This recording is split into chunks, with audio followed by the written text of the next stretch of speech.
मैं उनके चरणों में नमन करता हूं, जोहार करता हूं और साथ में ही हमारे मंचासीन राष्ट्रीय कार्यकारिणी के सदस्यगण और मीडिया कर्मी आप सबका मैं हार्दिक जोहार अभिनंदन करता हूं।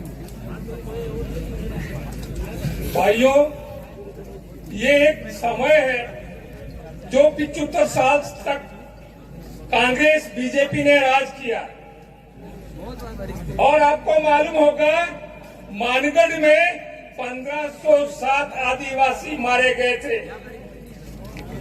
ये हमारे पूर्वजों का सपना था। उस सपने को भारत आदिवासी पार्टी साकार करेगी। हम ये कहना चाहते हैं।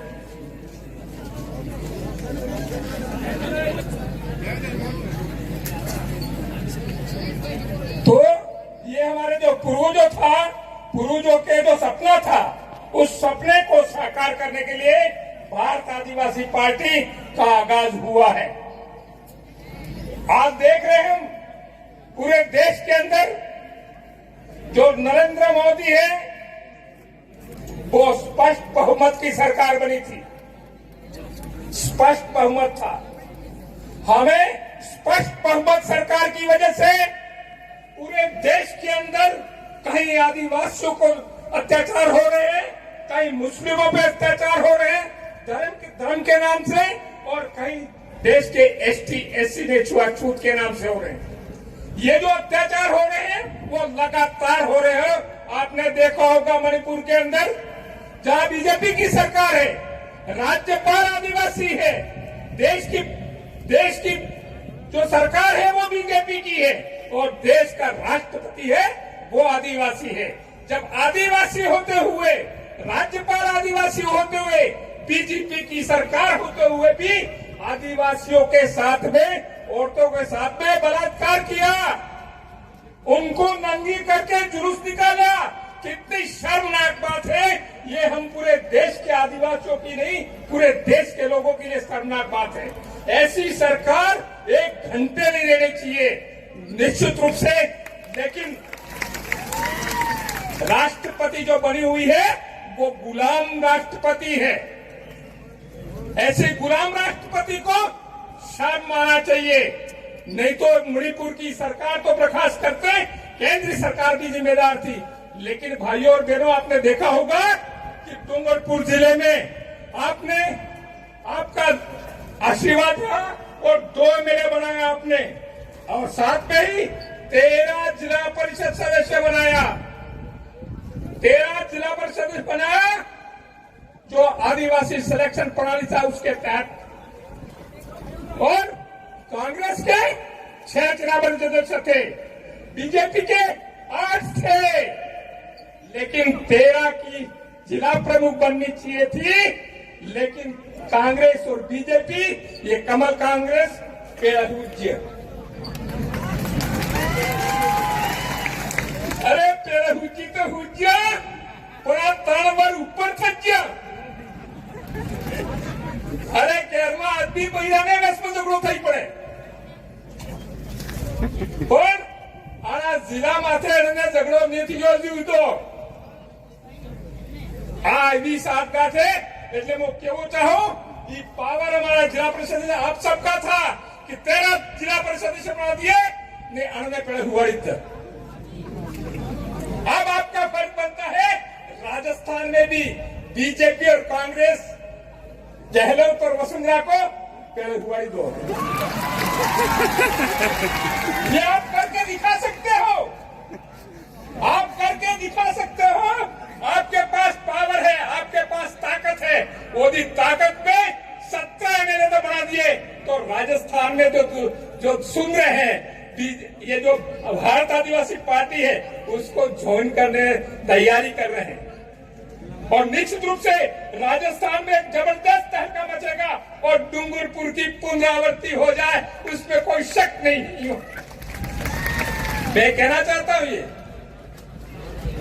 चाहता हूं कि पूरे देश के अंदर अब ये जो जलवा दिख रहा है, ये जो भारत आदिवासी पार्टी के आगाज के अवसर पर, उसमें मुस्लिम, माइनॉरिटी, इन सबको एक मंच पे आना होगा। और निश्चित रूप से हम एक मंच पे आ गए तो 2024 का जो चुनाव आ रहा है उसमें हो सकता है देश के अंदर नरेंद्र मोदी और कांग्रेस शामिल हो जाए। तो ये फर्क बनता है देश के मालिकों का इसलिए फर्क बनता है कि आज तक हमने सहन किया, आज तक देश की जनता के जो अत्याचार हुए, अन्याय हुआ, वो हमने स्वीकार किया है। और ये देखा हमने कि क्यों हो रहा है ये इस वजह से हो रहा था कि जो सिलेक्शन पावर था, वो सिलेक्शन पावर इन कांग्रेस और बीजेपी थे, उनके उद्योगपति थे, लखपति थे, करोड़पति थे, उनके हाथों में था। वो सिलेक्शन करते थे, जो एमएलए सिलेक्शन करते थे, एमपी सिलेक्शन करते थे, वो उनके गुलाम होते हैं, उन्हीं का सिलेक्शन करते थे। इसलिए मैं कहना चाहता हूं कि भारत आदिवासी पार्टी आई है, वो जनता तय करेगी, जनता सिलेक्शन करेगी और जनता के द्वारा सेलेक्ट किया हुआ आदमी एमएलए बनेगा, एमपी बनेगा तो निश्चित रूप से पूरे देश के अंदर जनता एक बदलाव आ जाएगा। हमारे गुरु गोविंद का सपना था ऊंसावाड़ा है नेसावाड़ा ने ऊंसा करवाया, नेसावाड़ा है ऊंसा करवाने का मतलब है कि हाईकमान की ताकत है कि हाईकमान जनता बनेगा तो निश्चित रूप से की निश्चय पड़ी जनता है ये ऊंची थी जाएगा ने तेलंगाना जी हाईकमान है, ये हाईकमान ध्यान तक ही निश्चय पड़वाना है। लेकिन ये हम सबका फर्ज है, हम सबका फर्ज है। इस देश के अंदर जो बुद्धिजीवी हैं, जो मनन करते हैं, जो दुखी हैं, इस देश में जो अत्याचार हो रहे उससे परेशान है, उन सबको एक मंच पर आकर के हमको जो सिलेक्शन प्रणाली है, आदिवासी सिलेक्शन प्रणाली, ये जो गणतांत्रिक व्यवस्था है उसको अंगीकार किया है भारत आदिवासी पार्टी ने। तो ये आप साफ मानिए कि अब जो सिलेक्शन होगा वो सिलेक्शन ऐसा नहीं होगा।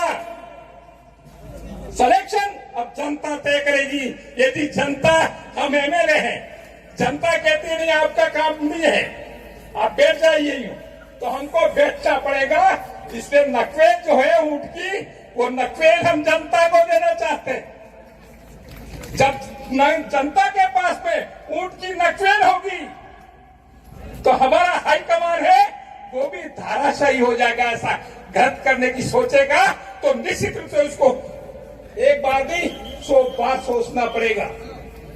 इसलिए मैं अंत में यही कहना चाहता हूं, शायद ये समय की चिट्ठी होगी तो मैं अंत में यही कहना चाहता हूं साथियों, ये देश के आप सबके ऊपर बहुत बड़ी जिम्मेदारी आ गई है। उस बहुत बड़ी जिम्मेदारी को हमको मिल करके, हम जानते हैं हमारे पास पैसा नहीं है, सब कुछ नहीं है, लेकिन हमारे पास में संख्या बल है। और संख्या बल है तो हम यदि थोड़ा थोड़ा उठा लेंगे तो भार उठा सकते हैं।